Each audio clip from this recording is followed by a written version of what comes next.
नमस्कार, मी पंजाब डग 18-19 ला हे राहील, पण 20 तारखेच्या नंतर बऱ्याच भागामध्ये आणखी बराच भाग कव्हर करणारे म्हणून हा अंदाज सर्व शेतकऱ्यांना लक्षात येतं. त्याच्यानंतर सांगायचं झालं तर मुंबईकडे देखील काय होणार आहे, आज देखील बऱ्याच भागामध्ये पाऊस सुरू होईल, पण मुंबई नाशिक आणि कोकणपट्टीकडे मात्र 25 तारखेनंतर मात्र जोराचा मुसळधार पाऊस पडणार आहे म्हणून हा अंदाज मुंबईकरांनी घ्यायचा. कारण की मुंबईकडे 25 तारखेनंतर मुंबईकडे शेवटच्या आठवड्यात मात्र जोरदार मुसळधार पाऊस पडणार आहे म्हणून हा अंदाज मुंबई, पुणे, नाशिक, त्र्यंबकेश्वर या शेतकऱ्यांनी अंदाज लक्षात घ्यायचा. त्याच्यानंतर राज्यात सांगायचं झालं तर पश्चिम महाराष्ट्रामध्ये सातारा, सांगली, कोल्हापूर तिकडे देखील काय होणार, 25 म्हणजे शेवटच्या आठवड्यात चांगला पाऊस पडणार आहे. बऱ्याच भागामध्ये कोल्हापूर जिल्हा, सांगली जिल्हा, सोलापूर जिल्हा, त्याच्यानंतर अहिल्यानगर, पुणे जिल्हा, इकडं बीड जिल्हा, लातूर जिल्हा, त्याच्यानंतर विदर्भामध्ये तर आज चांगला पाऊस असणारच आहे.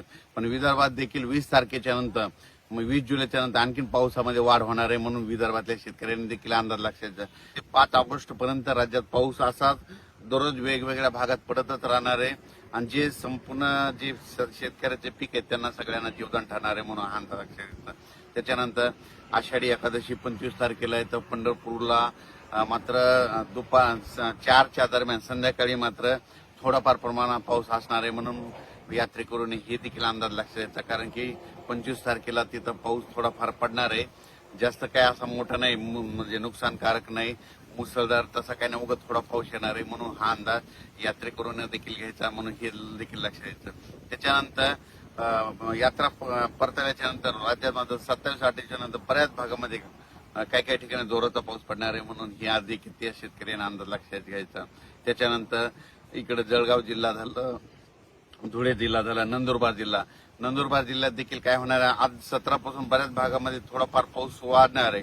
पण नंदुरबार जिल्ह्यात मात्र शेवटच्या आठवड्यात एक लो प्रेशर आहे, म्हणजे एक चक्रीवादळ आहे. चक्रीवादळ काय होणार आहे, इकडे 22-23च्या नंतर इकडे नागपूरकडून येत असल्यामुळे नागपूर, इकडे अमरावती, अकोला असं करत करत मध्य प्रदेशकडे जाणार आहे.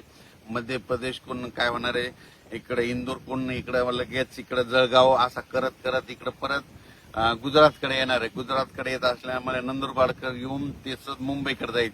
त्याच्यामुळे काय होणार, नंदुरबार जिल्ह्यामध्ये शेवटच्या आठवड्यात मात्र चांगला पाऊस पडणार आहे. मग ते पाऊस मुंबईला देखील काय होणार आहे, 25, 26, 27च्या नंतर मुंबईकडे देखील, मुंबई इकडे बोईसर त्या परिसरामध्ये, इकडे त्र्यंबकेश्वर तिकडल्या पट्ट्यामध्ये, इगतपुरीकडे, संगमनेर, अकोला तिकडे देखील चांगला पाऊस पडणार आहे म्हणून हा अंदाज लक्षात.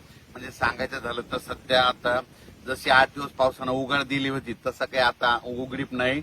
फक्त राज्यात काय होणार आहे, 18ला दुसरा भाग धरणार, पुन्हा परत तिसरा भाग धरणार, असं करत सगळीकडे राज्यात पाऊस पडणार आहे आणि सगळ्या शेतकऱ्याच्या राहिलेल्या सगळ्या ज्या पेरण्या होतील आणि सगळ्या पिकाला जीवदान ठरणार आहे आणि कोणाचं पीक काही वाया जाणार नाही म्हणून ही अंदाज सर्व शेतकऱ्यांना लक्षात घ्यायचा.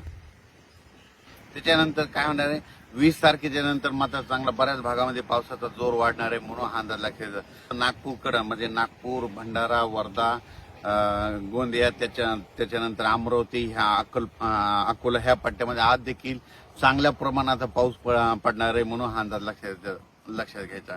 त्याच्यानंतर बऱ्याच भागामध्ये आज देखील ना जे वंचित काही भाग राहिलेला, जालना जिल्ह्याचा काही भाग आहे, परभणी जिल्ह्याचा काही भाग राहिलेला, इकडे पालम भागामध्ये पाऊस नाही, तर तिकडे देखील 18-19च्या दरम्यान तिकडे देखील पाऊस पडणार आहे म्हणून त्या शेतकऱ्यांनी अंदाज लक्षात घ्यायचा आणि आपण आपल्या पिकाचं नियोजन करायचं. धन्यवाद.